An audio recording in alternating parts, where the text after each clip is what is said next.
Hey, welcome back to Rust Order Garage and the 1971 Nova LS Swap, T56 Swap, all that good stuff. So, to the point of putting the camshaft in the engine, I've got a genuine Sloppy Stage 2, which is from Elgin. This is the Elgin 1840 cam that I bought a while ago. Seemed to be a popular option for these engines. And since I'm running the 6-speed, I think it'll work pretty good. So, we're going to get into doing the cam swap today. I'm going to try to go over maybe a little more detail than you normally see because I know I have some subscribers that are like me and grew up with small block and big block Chevys, so I'm going to point out some differences in the engines when doing the cam swap. Other than that, it's probably not much different than anybody else's. It's just a cam. But let's get into it and see how we do. So Ronnie, Mr. BOAB, built on a budget. I know you're not feeling great today, but I also know you want to do some cam swaps when you're feeling better. So hopefully this will be enough detail for you as well, and you'll have this down no problem. So when you're feeling better, you can get out and swap cams in all your engines, right? Well, maybe not all, but whatever ones you want to. So here's the specs for the cam for those who are not familiar. Basically, at 50 thousandths, you're talking 228 on the intake, 230 on the exhaust. Pretty good size cam. I think this is on a 112 lobe separation. Yeah. And lift is 585. So you need 600,000 springs, which are available all over the place. Used to use the Pack 1218s or 1219s, but I'm actually going to use some Michigan Motorsport springs on this one because the pack springs, the prices seem to have gone high or higher than they used to be. So keeping it on a budget, I'm going to try these other springs. All I've done with this engine so far is I have drained the oil. That's it. I know nothing about this thing. I don't know what it's going to look like under the valve covers. So maybe we should figure that out first. See how good or bad it looks. Get a look. Well, this came right off. That looks really good. And I'll show you all this stuff, but that looks good. And that looks really good. All right, first look inside the engine. Looks really nice, very clean. I don't even remember how many miles were on this engine. Driver's side, the rocker arms are a little dirtier, but that PCV system on these, that's expected. There's no build-up in here. There's nothing in the drain back holes. This thing's been taken care of, so that is good. I don't see any issues. Let's move on. I've got a bolt wedged in the flex plate. Go the right way. No, had it right.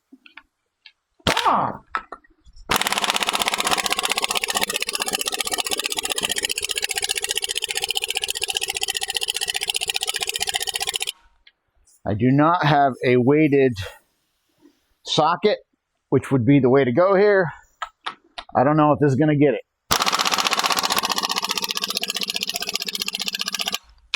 Looks like no. Time to try to ratchet. Okay.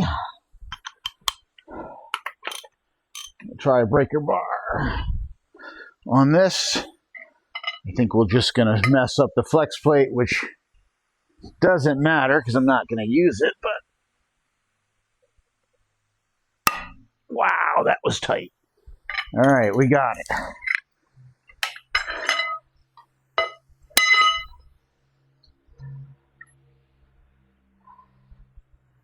I think the flex plate survived. Doesn't matter. Not going to use it anyway.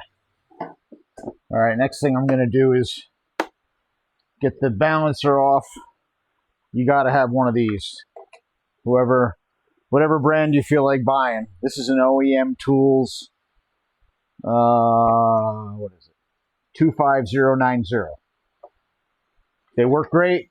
They have these push rods. That's the only weak part of the whole thing, I guess. You got to use a push rod in the center of the crank to get the thing out, and they bend, but it is what it is. The tool works. It looks like you could probably replace this with something a little bigger, but it works really well. Get some grease on my threads here. All right, got some wheel bearing grease on my threads here, or anti-seize, or whatever you got. Keeps them from galling up on you, and then you get to use it more than once. And I know people use impact on this, but I think it's better for the threads on the tool to not use an impact. And it's coming off no problem. There we go. And here in the back of the engine, this is all I've got. It's just a 3/8 bolt. It's actually a Jaguar independent rear suspension mount bolt. Just threaded through a hole, so when you turn the engine, it binds up on the engine stand. Keeps the engine from turning, but nothing special, but you got to have something to keep that thing from turning, because that crank bolt is super tight. All right, I'll remove the timing cover next. Grab that impact over here. And unlike a small block Chevy, the timing cover has no alignment dowels, or a big block Chevy. No alignment dowels, it's just floating there. So that'll come into play later when we put it back on. But for now, it doesn't mean anything, because we're just going to remove it. I got 2 bolts on the bottom here. Make sure this is going the right way, because you don't want to over torque those bolts. All right. Get the rest of them out of here.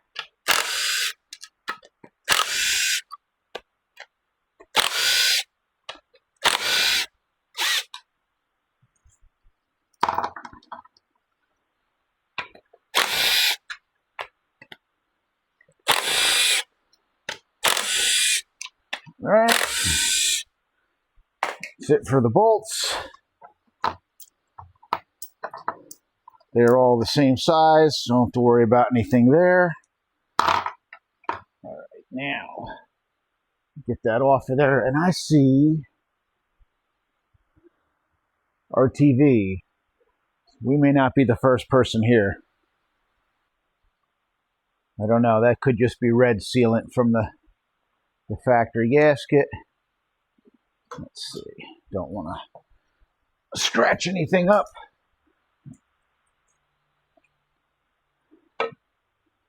Okay, looks like that's just a sealant from the factory type gasket. Everything looks real clean behind the timing cover.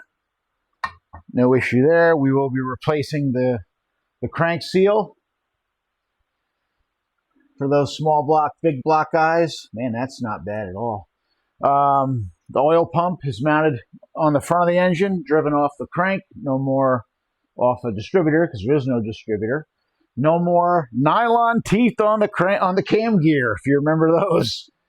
And the other thing is, you know, if you ever took apart a small block or big block Chevy and you were doing a cam, you'd replace the timing set. It was just, you would do it. These things, there is almost no slack in this, and they usually have slack that people complain about. You know, they'll say, this feels sloppy, even with a new chain. They'll say, is this right? Because it feels sloppy. But this, I'm going to take the slack off of it, or the tension off of it, rather. I bought a new timing set, but if you saw where I mentioned that in a previous video, I said I may not even be using it, believe it or not. And There's not much slack in that at all. Try to get it in the middle. That's not bad at all. So, do I have to change this timing set? No, not really. Not really. Well, call me a hack if you like. I'll take it as a compliment. I'm not replacing that timing set. There's nothing wrong with that. We are going to replace this seal, though, even though these are reusable. I mean, that was the design of them, to be reusable. But because I'm going to be replacing the crank seal, I'm going to replace this seal. And even that crank seal, I bet you could get away with it. But the thing is, why take the chance? We're here. It's cheap. We'll replace it. All right, one thing I got to do before I mess with taking the cam out or anything is get the rocker arms off. So I'm going to crack all these loose. This is a non-adjustable valve train, unlike smaller big block Chevy.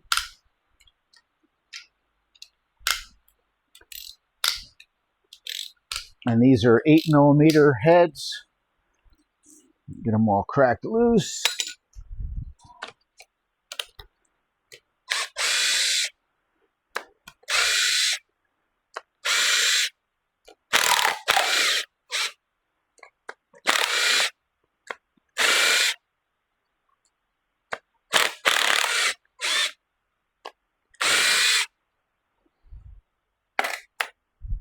And then these rocker arms all come off if you grab them on a rail. Easier to get out that way. Now, push rods, if there was any oiling issues, they kind of get like a football wear pattern on them. These all look good. There's no pattern on these that I can see. They look normal. We're going to take them all out. If there's like a half moon football type pattern on them, the rocker usually has the same wear, and then I'll replace them both with used stuff I have around. All right, so I've got my rocker arms off both sides. I pulled my spark plugs out on both sides, and I left all my push rods in. The reason I did that, I want to see if my lifter trays are any good. One neat thing about these engines, different than small block or big block Chevy, is that obviously you can't get to the lifters without removing the cylinder head, but they're held in lifter trays. And with the rocker arms off, theoretically, if you rotate the engine over 2 times, the cam should push the lifters up into the trays and they should stay there. So you could slide the cam in and out, and the lifters will be in suspension over the cam and out of the way. Only problem comes in is if the lifter trays are worn and the lifter doesn't stay up. So then you remove the cam and the lifter falls down and you have to go into the engine to get it. That's where that dowel rod trick comes in. People put 5/16 wooden dowels into the oil galleries in the front to wedge those lifters up so they can't fall.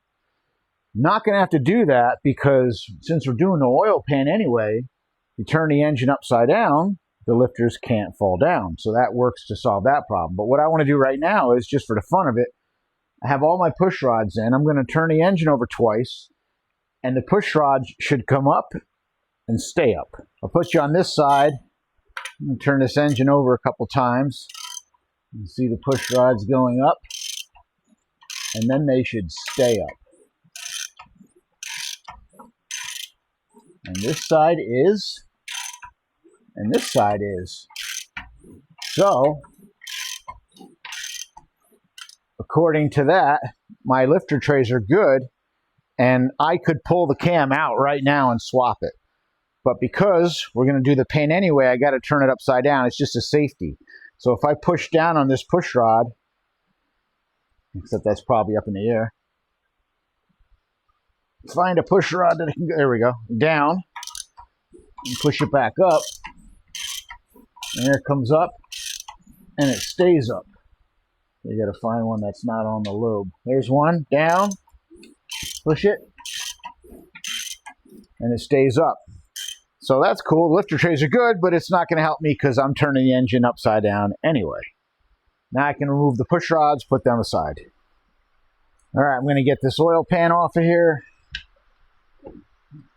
The 2 bolts in the back of the oil pan that go up into the rear main seal cover, real long, real easy to break. When you install these have a much less, or say lower torque value than the rest of the pan. Just something to remember. You get these bolts out, we'll drop this down. All right, all the bolts are out except for 2. Get those out. It's on. Where are you? Right there.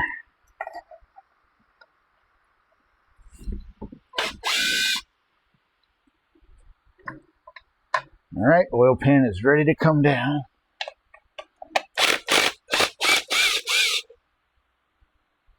There we go. All right, oil pan is off. See how hard it is to turn this over. Or will it ever want to go back over?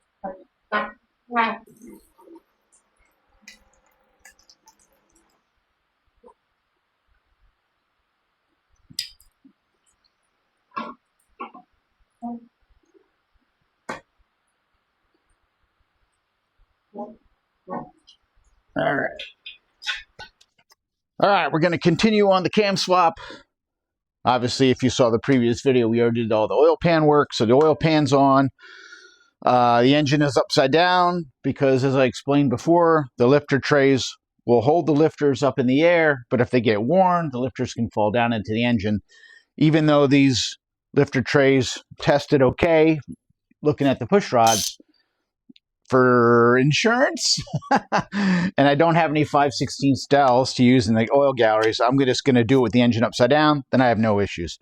I have the engine rotated so that the timing marks are aligned on the cam gear and the crank gear.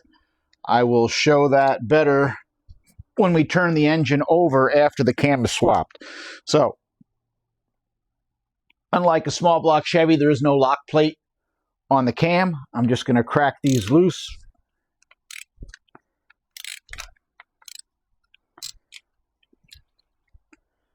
My screw gun. And we're going to pull these out. And as I said before, this timing set looks really good, so I'm not going to replace it. All right, get the chain off. And see if I can show it. There's the dot for the timing mark on the cam gear. Nothing special. Crank gear is just a dot. Now, let me bring you down here for this. All right, so we're about ready to pull the cam out. The cam is behind this plate here, which holds the cam into the block and also has an O-ring on it to send oil from one oil galley to the next. There's a couple different designs of this plate. One that like this one that uses these flange head bolts, and then there's another kind that uses the countersunk bolts. I don't know what determined what engine got what, because I'm finding them in the same year ranges. Like this is an 02, and it has this style, which I would consider to be the later style, but maybe it really isn't. And then I've had 02s with the recessed bolts, and you'll know what they are when you see them. They're socket head recess screws. So we're going to remove this plate.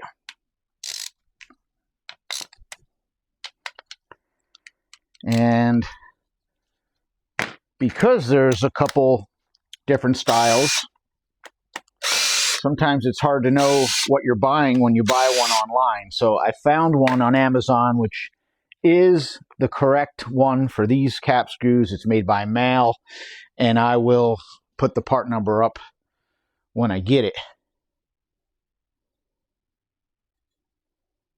Here's the plate. There's the seal on the back. And if you do any work with O-rings, you know that what happens to O-rings when they get used, they compress and they get flat. I've seen people reuse these. I wouldn't do it. Right here, just feeling this, that seal is, if it's above the surface, it's minuscule. It's almost nothing. So if this leaks, the oil's going to come out of one gallery, go across this and go to the other. If this leaks, you're basically going to have an internal oil leak and low oil pressure. So I would throw these out. I would not risk reusing them. All right, to pull the cam, I'm going to use a couple of the bolts that held the water pump onto the engine. They're perfect for this job. And once again, even though the engine is upside down, I'm going to spin the cam a couple times, make sure all the lifters are out of the way. Now, this is one thing where GM, I don't understand this, but this is the weak link of the LS engine. It's the cam bearings. And I don't mean the wear on the cam bearings. I mean the cam bearings staying in the block. As you saw, if you saw any of my other videos, the Mule engine that's in the Nova right now has a walked cam bearing. It's not an uncommon issue. It's also not common to have a cam bearing come out with the cam. And if that happens, well, you're putting in new cam bearings. But how this can possibly be, I don't know. I mean, how long has GM been making engines? Never, ever heard of that issue before with a small block or a big block or anything like that. So why on these? I don't know. But now we're just going to slowly take out the cam and try not to nick the cam bearings, which are probably going to look horrible anyway. All right, here goes. And we're going to hope for no walked cam bearing. Now this is hitting. This is not coat. There it goes. To say there's probably a lip of varnish or something on a cam bearing.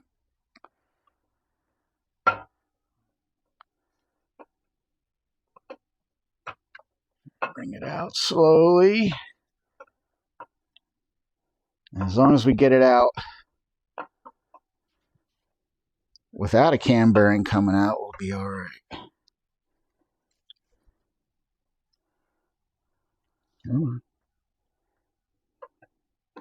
If it hangs up in here, then things are not going to be good.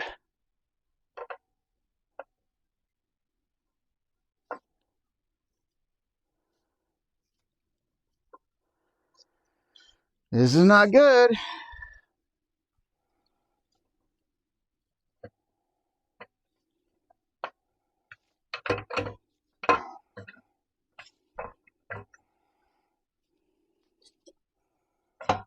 Okay, well, it went back in the block. It's not coming out very easy, and I said it's not confidence inspiring knowing how these bearings are. Maybe I'm just hanging up on a lobe. Let's see. All right, we got it coming out. I had to pull more than I thought I should have to on it. I'm sorry if the video wasn't running, because I'm just kind of feeling it, and all of a sudden it let loose and came out. So I think what it was varnish, because the cam itself looks fine, normal wear. There's just like a little lip of varnish on this middle journal here. But let me just get a look inside with the light. Make sure I don't see anything funky with the cam bearings. All right, cam is out. It's always a little nerve-wracking taking these things out, but that one got me a little nervous. All right, I have my brand new cam here. I'm going to give it a quick spray with brake clean. And then I'm going to oil it. We'll get the machining or shipping oil off of it. Don't know if I'm supposed to do that, but I'm used to cleaning things before they go in. And then I'm just going to take some 530. I've got assembly lube here, but really don't need it on roller cams. And I'm just going to put some oil on it. Transfer my water pump bolts to this cam. Alright, let's see if this feels any better. And I always say, don't look at your cam bearings because they're going to look horrible, and they do. I looked, and all I did was I looked inside and just made sure that the oil alignment holes were all where they were supposed to be, because if I walked a cam bearing or pulled a cam bearing, it would have moved. And this is going in very nice. Except the last one's always the hardest one. Much easier than the original one. Probably because there's no varnish on any of the journals. There we go. Alright, so that is oiled and installed. Alright, with the cam in there, I just wiped this down with some brake clean to clean off any varnish or anything might be around the sealing area. Here is the part number for this style of cam plate. This does not come with the bolts, so if you have the other style and you want to use this style, you're going to have to get bolts. And there's the seal. You can see right here in the video how much that seal is sticking up past the surface when it's new. Show the old one. It's flat.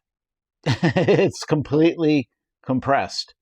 So that's why I would not reuse these things. Go with new.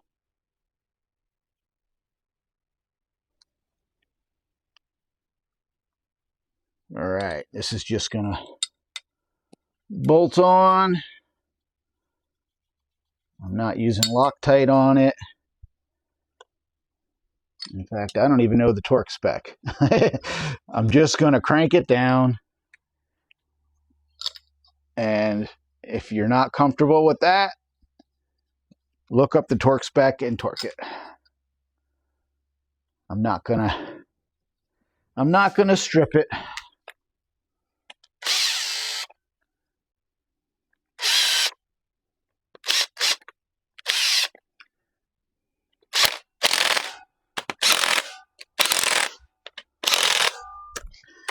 Put a ratchet on it.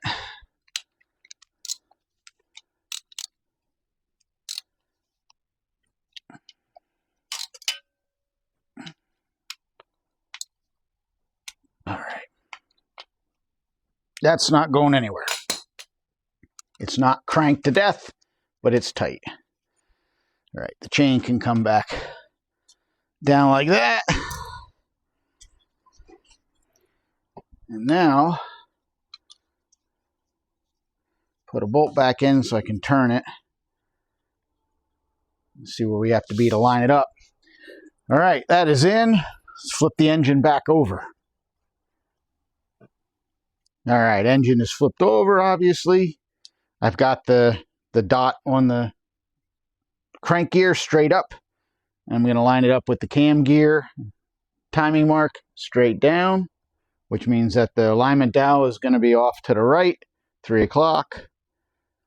So let's do this. Get this bolt out of here. I got this rotated about where I need it.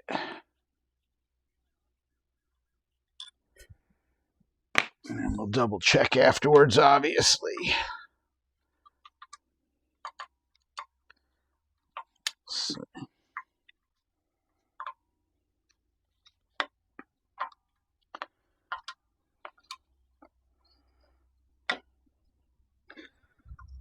The cam moved back. Use the water pump bolt to pull it up. Yeah.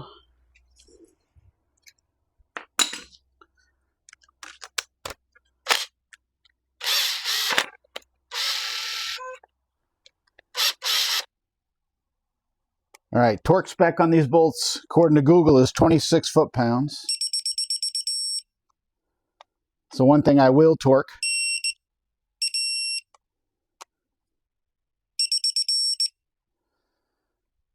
They don't use a lock plate like a small block Chevy, and they don't use Loctite. So torque spec is important.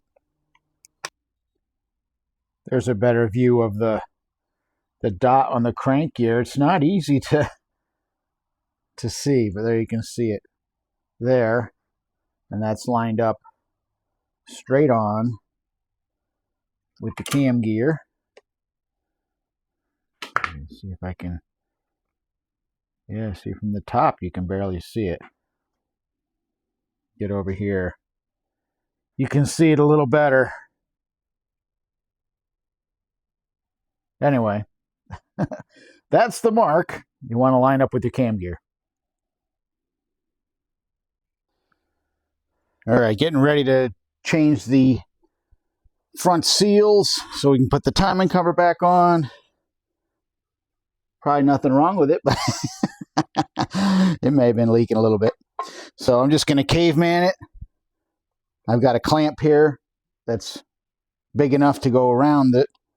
And I'm just going to try to knock it through that and see if it works. It may or may not. Never done it this way before, but it worked. Knocked it right out. And hey, look, because I'm a hoarder, I just found a box with the flat style plate, not recessed, with new bolts. Hopefully this is a good part number. I'm sure this is from Amazon and it's made in China, but those are the part numbers on the box. So that'll get you this style plate with the new bolts if you don't want to use the style with the counter sunk bolts, because I don't know, I've read that they can crack. Obviously I haven't seen it, but I'm not doing this every day. But so if you want to go to this style, that may be a good part number. Otherwise the male part number, but then you have to buy new bolts. All right, so here's the timing set I'm going to use, the seal kit. It's got more than I need in it, but it does have new water pump seals and such, which is cool because we're going to use those. Actually has both paper and metal. Maybe you get to choose your style. But all I really care about is this and the front timing cover. Water pump seals I probably have laying around, but we'll use them. All right, unlike the old small block, big block Chevy seals, this is all rubber. It's not in a metal housing. So I'm just gonna tap it in here. I've got a block of wood under my timing cover. See that there? I'm just sitting it on a piece of wood. And then this, you just tap in.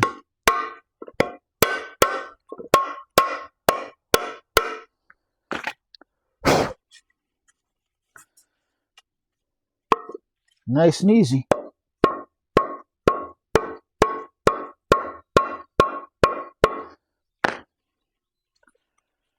All right, it's in there. All right, we're ready to do the timing cover seals. I'm going to put some RTV in the corners, just like we did on for the rear cover. I've already cleaned up this surface here with brake clean and a little bit of Scotch-Brite.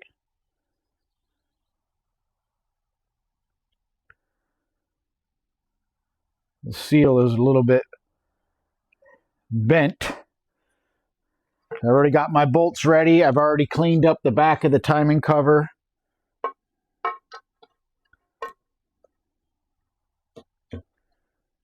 I'm going to put these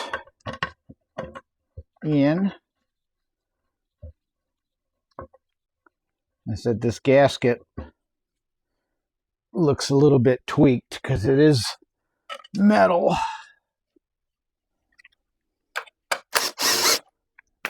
And nothing's getting tightened up yet. Just get them all started.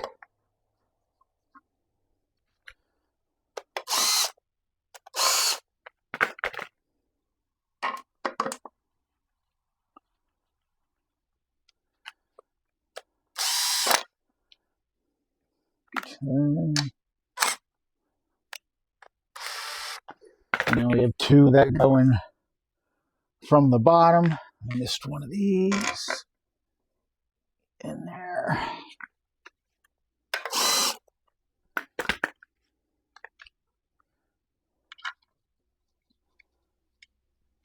All right, so with the timing cover bolts all loose, you don't want to tighten them up because there's nothing to locate this timing cover and to get this seal centered around the snout of the balancer. So the balancer has to be installed. That locates the cover, and then you tighten down the bolts. Now, I have the correct installation tool right here to install an LS balancer. All right, this is the tool to do it. However, because I want to try different things, I've seen people heat these things up and stick them on, and they just slap right on, and supposedly it doesn't hurt the seal and doesn't hurt anything. So what I'm going to do is I'm going to set a timer, try to be scientific about it. I'm going to try to heat this thing evenly for 60 seconds and see if that's enough to get it on there. Supposedly, as soon as you get it on, the crank sucks out so much heat that you're not going to hurt anything. So I'm going to try it and see what happens. All right, so here goes nothing.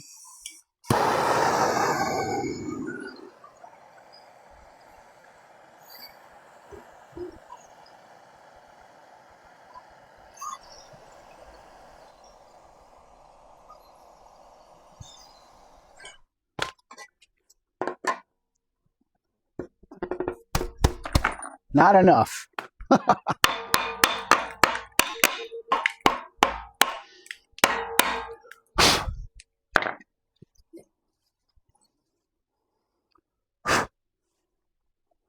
All right, well, 60 seconds is not enough. Maybe I needed to be standing up and push it on harder. But again, a little gun shy about it, so maybe I'll do it longer next time.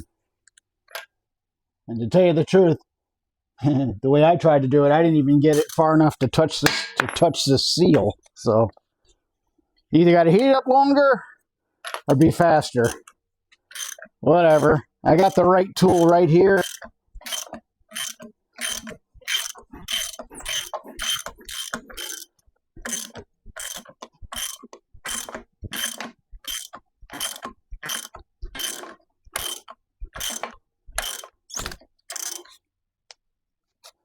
And I believe we are on all the way.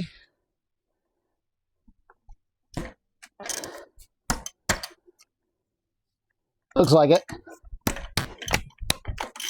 We'll know for sure when we line up the pulleys.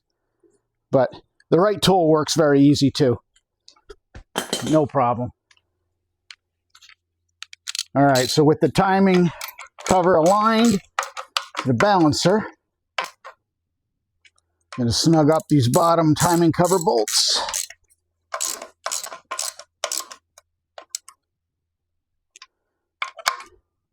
Don't want to over torque them. They're threading into aluminum.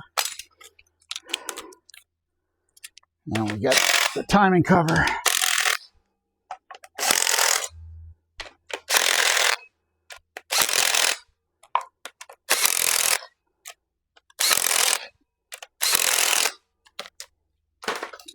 And hopefully that doesn't leak. All right, next thing I'm going to do that you're not supposed to do is I'm going to reuse the crank bolt. I'm going to Loctite it.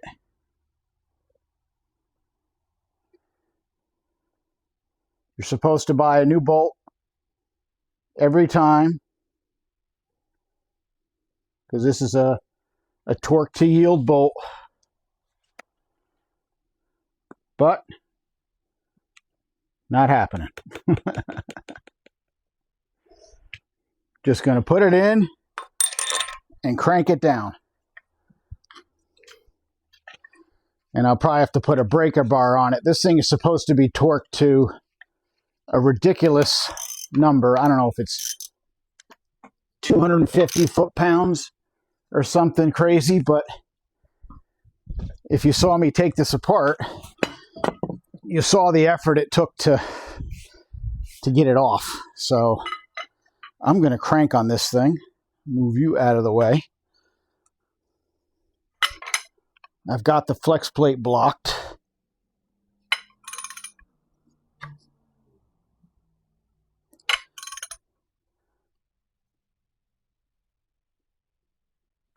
We're torquing it down tight. All right, I think I'm going to end this one here because it's probably running a little long. I mean, I'm trying to show detail. If I've missed something, let me know. I'm no expert, but I can turn a wrench. No big deal. So hopefully it doesn't leak. I guess we'll find out.